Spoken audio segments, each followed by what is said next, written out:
இது அடுத்த என்ட்ரன்ஸ் மாதிரி இருக்கு. இதுலேருந்து நம்ம போகிற மாதிரி இருக்கும். ஸோ பரவாயில்ல, ஹைக்கிங் மாதிரி தான் நான் நினச்சேன். ஆனால் ஹைக்கிங் இல்லை, படி இருக்குது. மேலே வந்துட்டான்னு நினைக்கிறேன் அந்த படியிலேயே.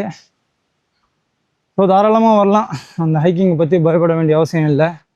மலை ஏறுறதை பற்றி ஸோ தாராளமாக வரலாம். இதெல்லாம் இப்போது ரீசன்ட் டேஸில் வந்து கல்லை வந்து செதுக்கி பண்ணியிருக்காங்க போல இருக்கு. வியூஸ் எல்லாம் பாருங்கள் எப்படி இருக்குன்னு, சும்மா தரமாக இருக்கு. நான் வீடியோவில் பார்த்ததுக்கும் இங்கே வந்து பார்க்குறதுக்கும் நிறைய டிஃப்ரெண்ட் இருக்குது. ஸோ இது ஒரு பள்ளம் போல் இருக்கு. ஆமாம்,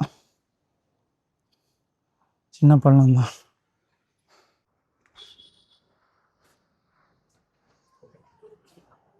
நான் இறங்கி போகலாம், குதிச்சு தான் போக முடியும்னு நினைக்கிறேன்.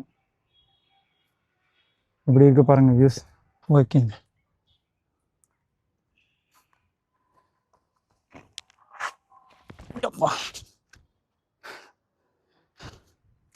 ஸோ அந்த டைமில் யூஸ் பண்ண பீரிங்கி இது பார்த்தோன்னா அந்த டைமில் யூஸ் பண்ணியிருக்க பீரிங்கி இது. ஸோ எதிரிங்கிட்டேருந்து அவங்கள பாதுகாக்கிறதுக்காக உடஞ்சி இருக்குது இது. ஆனால் பீரிங்கி குண்டு தான் காணும். ஸோ இது எப்படி மேலே எடுத்துன்னு வந்தாங்கன்னு தெரியல. வியூஸ் எல்லாம் தரமாக இருக்குது. வியூஸ் பாருங்கள் எப்படி இருக்குன்னு.